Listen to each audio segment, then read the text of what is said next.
de recursos assistenciais, mas ter também estar sintonizado. Engraçado que isso está escrito nos livros, Marilda fala isso, Zé Paulo fala isso, a Bering fala isso, a Ana Elizabeth fala isso, eu falo, todo mundo fala isso. Mas fica no abstrato, que a gente tem que se articular com o movimento social, que é o movimento social que é o que leva para frente e que busca a emancipação. Não é, eu não emancipo ninguém, não sou eu. Eu posso favorecer assim como posso puxar para trás, né? Olha, no meu entender, sinto dizer para vocês, olha eu batendo das assistentes sociais. E como eu estou falando com os alunos, isso é excelente, porque vocês vão fazer concurso, vão fazer serviço social agora mesmo. Montem um banco de movimentos sociais do seu município.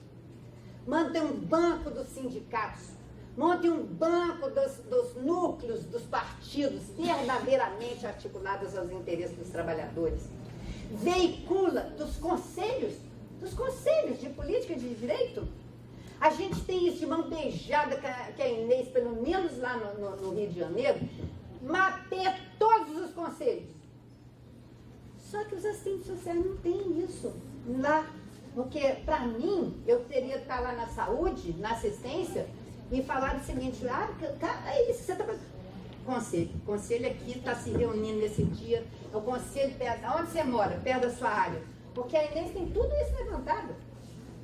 Agora, basta a Inês ter no Rio de Janeiro? Não. Você tem Campos, você tem São Paulo, você está lá em Minas, tem Uberaba, tem, sei lá, você tem no Brasil inteiro. Aí sim, entendeu? A sua pergunta. Não é fácil. Não é a gente favorecer a mobilização. Eu falo nisso o livro inteiro. Esses dias eu fiz um levantamento, porque hoje com a internet você faz o que quiser, né? Aí eu comecei a botar umas noções e ver quantas vezes tinha determinadas palavras no meu livro. Cara, essa mobilização, organização, formação, acho que tem mais de 500 vezes. Eu falo isso o tempo inteiro. Se é a gente é chamado para trazer os trabalhadores para trás, para ficarem alienados, favorecer processos alienantes. Favorecer os trabalhadores é muito difícil. Sem recursos, é impossível. E sem a gente saber dos movimentos que os trabalhadores têm, olha porque eu iniciei, né? Com o movimento dos meninos de São Paulo, com o movimento lá da cidade de Oliveira, que eu acho que chama Oliveira, a gente pensa nos movimentos da ocupação dos alunos da UERJ. Eu não sei quantas coisas têm acontecido.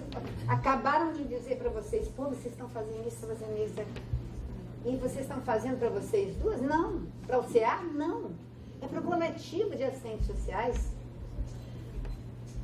Eu digo sempre aos alunos. Aluno que não participa de movimento estudantil, passou pela universidade e não passou. Formação política, a gente aprende na ação. Não é só estudando os teóricos, não. É lá na negociação, no movimento estudantil, na disputa de chapa, que a gente vai se qualificar para defender a nossa posição, para mostrar o que a gente pensa, para burilar o que a gente pensa, para quando a gente for falar com o gestor, a gente não ir com medo, mas ir com segurança de que eu estou defendendo o meu projeto. Eu sei o que eu estou falando. Isso precisa de exercício, precisa de ser exercitado na vida. Eu trabalhei fazendo grupos de sala de espera com quem ia fazer exame de, como é que chama, de HIV? Teste. Teste, tem um nome. Fazer esse negócio. Aí o que acontece? Eu fazia aquilo todo dia. Se hoje me chamarem para fazer o grupo no mesmo lugar que eu trabalhei, eu vou ter de me preparar novamente. Eu estava fazendo isso num momento que o HIV/AIDS estava aparecendo. As pessoas quando recebiam um resultado positivo, era recebido do atestado de óbito. Hoje, a questão do HIV/AIDS está não só de outra forma, mas ainda mais preocupante, porque com a questão dos coquetéis, a juventude está achando que pode tirar a camisinha porque eu vou ter coquetel de graça pelo SUS. Isso é trágico,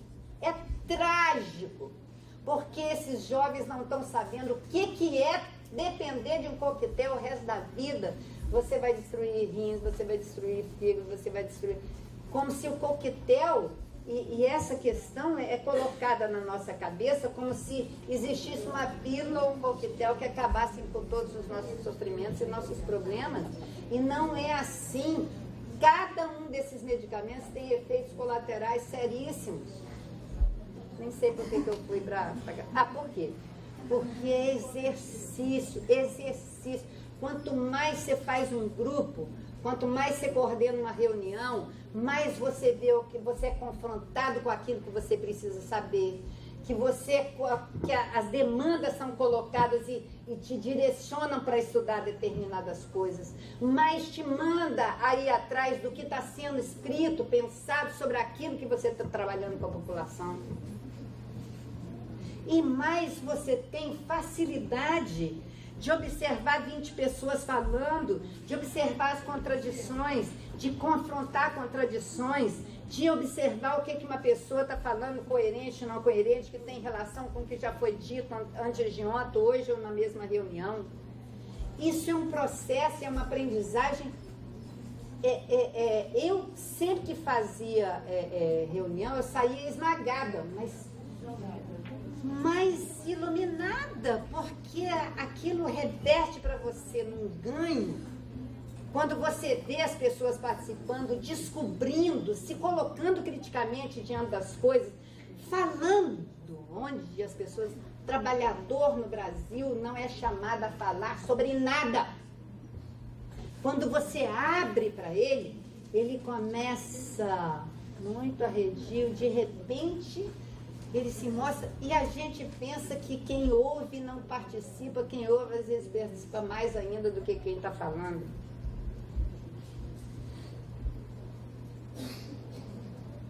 Então, olha aí, quanto mais informação eu trago, mais eu favoreço esses usuários se iluminarem com conhecimento, com informação. Quanto mais eu favoreço processos democráticos e coletivos, mais eu estou favorecendo processos de organização e mobilização dos trabalhadores. Não nos esqueçamos, se Marx aponta desde lá do início, que o grande enfrentamento do capital, dos trabalhadores com o capital se dá através dos operários, daqueles que realmente nos sustentam com as coisas transformadas da natureza que respondem às nossas necessidades. Os demais trabalhadores assalariados, nos momentos de ruptura, eles vão tender a favorecer a burguesia ou os trabalhadores. Eles têm que estar iluminados para favorecer quem é que realmente tem os interesses, representa os interesses dele, que é os interesses da humanidade. É nesse sentido que mesmo que a gente não trabalhe diretamente com os operários, a gente está trabalhando exatamente com aquele conjunto que na hora de momento de ruptura pode fazer a diferença, porque vai para o lado do capital.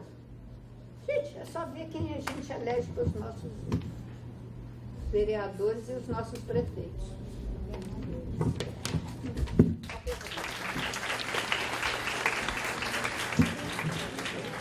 Você tem de me interromper, porque...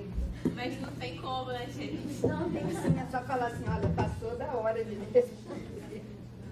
Porque senão a outra pessoa não fala. Boa noite, meu nome é Bruna Gabriela, eu sou do 4º período de serviço social aqui de Campos e eu trago uma angústia, um questionamento. Eu vou voltar um pouco para a parte da formação do profissional de serviço social.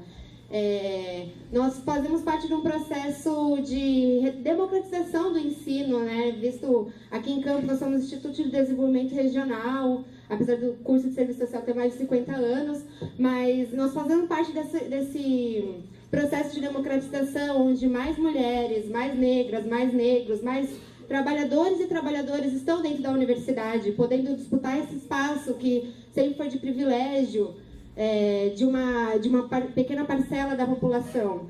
E, em contrapartida, visto que o serviço social, eu vou falar do serviço social, né, porque é o que eu tenho propriedade, apesar de estar só 2 anos, eu venho aprendendo e compreendendo. O nosso curso, ele traz a ética e o projeto político da profissão, mas ele ainda, a absorção de quem está chegando para estudar, ainda traz o senso comum, né? Talvez, aí a minha questão é essa, talvez esse processo de democratização traga um pouco do senso comum para dentro da universidade. E aí a outra questão que tem ligada a isso será que, como a gente supera isso? Como a gente supera o conflito desse senso comum que está chegando na universidade, que está tendo acesso a autores e autoras que são revolucionários, né, dentro do serviço social, mas que ainda é pouco absorvido por quem está aqui dentro. Como que a gente supera isso? Será que o elitismo ainda é um dos bloqueios? O elitismo dentro da universidade, com o seu linguajar, com a sua dificuldade de aceitação dentro da população, das pessoas diferentes que estão entrando na universidade. Será que esse é um fator ou o fator que ainda... eu acho que é isso, eu não consigo esclarecer mais.